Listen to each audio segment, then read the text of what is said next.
Hi guys, welcome back to our channel. Pag-uusapan naman natin muli si Alden Richards.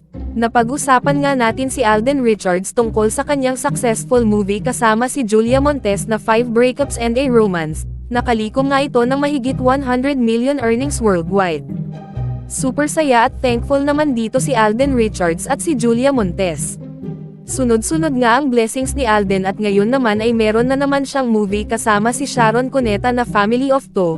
Mapapanood nga ang movie sa Metro Manila Film Festival at ito talaga'y kabang-abang na movie ni Alden at Sharon.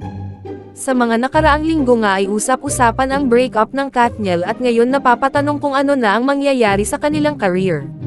Napapatanong din ang iba na kung maghiwalay na ang kanilang love team ay sino ang mas sisikat.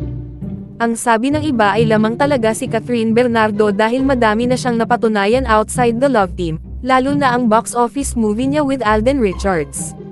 Matatandaan nga natin na almost 1 billion peso ang earnings ng Hello Love Goodbye ni Alden at Catherine sa takilya.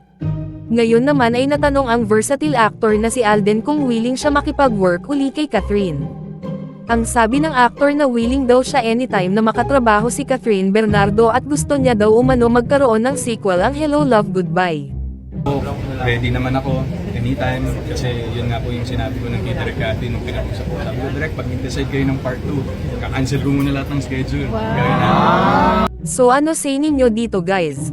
Comment your thoughts below and don't forget to subscribe to our channel.